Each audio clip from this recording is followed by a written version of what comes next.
Okay, I have blue lips and a blue tongue because I'm eating a blue icy, so hopefully y'all give me grace and just overlook that. But I wanted to share some of the mistakes that I made when I was dating in my pick-me era that I want to try to help you guys avoid making. Number one, I don't know if this is a real thing or not, but I had like Cinderella complex, Snow White complex, this whole idea that someday my prince will come. And while it's not bad to, if you're dating, it's not bad to wonder, where is the fucking guy already? What does he look like? It's not bad to wonder that, but there is balance. I just want to say this: nobody's coming to save you. You're going to have to save yourself. I don't care how much money the guy has. I don't care how much he loves you. He could be the best guy in the world, but if you have not done any work on yourself to unpack why you've been in so many toxic relationships, you are still going to be in that relationship, which could cause you to lose that relationship if you are extremely insecure or have some coping mechanisms that might not be the healthiest. Not to mention, it puts you at greater risk of getting into other toxic, abusive relationships. Number two.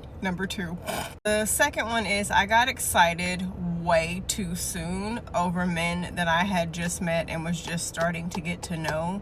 Every guy was the one. Every single date was, oh my gosh, I've never met anybody like this. Every single phone conversation was, oh, we stayed on the phone for all night and we talked about everything and the conversation was so deep. Every guy was just amazing and the one, and I was writing my name to see if their last name would match with mine, and I should have just taken the pressure off.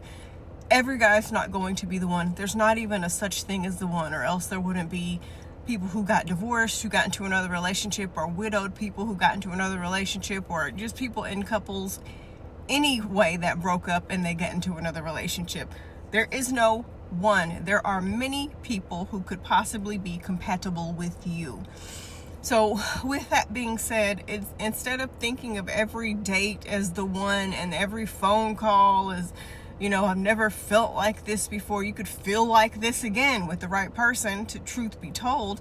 Take the pressure off and just have fun with that person until y'all have a discussion and otherwise is said. Y'all are two strangers, maybe even friends if y'all are further along in the dating process, but you don't know if this is the one yet because the one ain't real and y'all don't know each other. Number three, I should have never been dating when I was broke.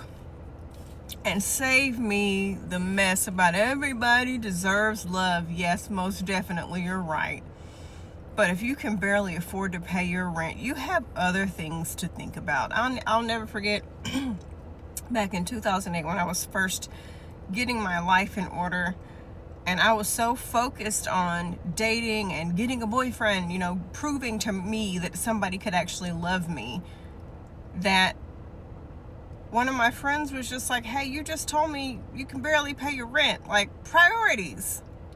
You're more focused on getting a date than you are getting extra hours at work. What are we doing here? And I'm not saying that you have to be rich, but if you are coming home every day stressed about how you're going to eat, how you're going to pay the light bill, how you're going to pay your rent, how you're going to pay your car note, you've got other things that you've got to worry about. Take that energy that you are using to worry about these other men and worry about getting things better for yourself. Do we need to look for a different job?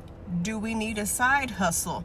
What can we do to fix this situation that we are in? Because I promise you, once you figure all that out, you'll have a much better time dating because you won't be obsessed with having somebody come. Hold on, I gotta lock my door.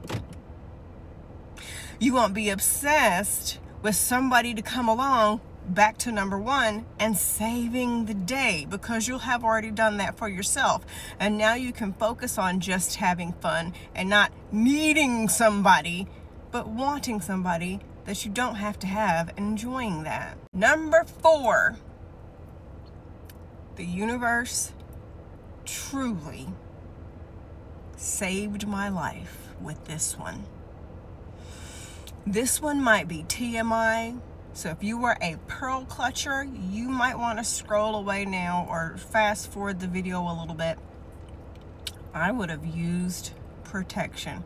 Your girl was a fucking whore. Okay? Blanche Devereaux ain't got nothing on me. Okay? Samantha from Sex and the City, girl. We would have been besties. I was so hot in the tail. My abusive ex-husband was my first. Okay? And thanks to growing up and being able to ask questions and reading medical books, because at one point I wanted to be an OBGYN, I knew how all that stuff down there worked. I knew how sex worked. I knew how it was supposed to feel and all the things. So when I got with my abusive ex-husband, he did not provide all the things. I only had one O the whole time in the 5 years that we were together, and I did it. Okay? When we were doing it, I did that. So I was on a mission to find a guy who could do all the things, and I became obsessed with it. And there were two times where I could have had children, but I didn't. And I thank the universe every day that I didn't get something that could have changed my life in a negative way. I came out unscathed. OMG. So I definitely would have been using protection. I definitely would have been asking for STD results. I definitely just would have been, I just would not have given it up to so many men who didn't deserve that part of me. And I most definitely would have required a lot more from those men. Number 5, or is this number 6? Anyway, I would have realized that I am the prize. And you could easily argue we're both the prize. There's no such thing as a man or a woman and somebody's the prize and the other one's not. Shut up. I would have realized that I am the prize. Statistically, it's just fact. Men's lives are improved when they have a wife. Women's lives, their health decreases, and it subtracts years from their life when they get a husband. Bitch, I'm the prize.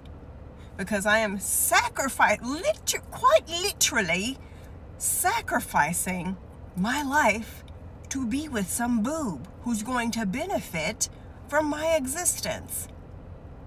So I would have realized that I was a prize, and much like number 4, I would have required a lot more. Back then, my ex-husband told me that no man would ever love me again, so I went on this mission to prove him wrong. And I just tumbleweeded from poor relationship to poor relationship, getting mistreated and dog walked and just embarrassed in every kind of way. So I would have definitely had higher standards. All these women who were like, I need you to pay my light bill. I need you to pay my rent. I can't sleep with somebody and you're not doing anything for me. I used to judge that. Those women are so smart. Are you kidding me? You better be doing something. You're not going to get in this for free. Let me tell you something. Funeral parlors are hesitant to hire men because they will with the corpses. So you can get a hole, but you can't get this one without putting in work. Okay? I will require something from you. It's gonna cost you.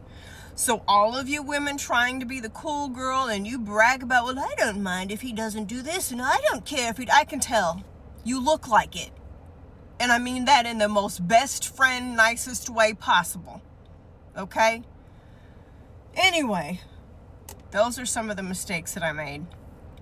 I learned a lot, and I'm taking those lessons and just passionately helping women now avoid those same mistakes that I did. Anyway, I hope this video was helpful. This icy is blue raspberry, and it's so good, y'all.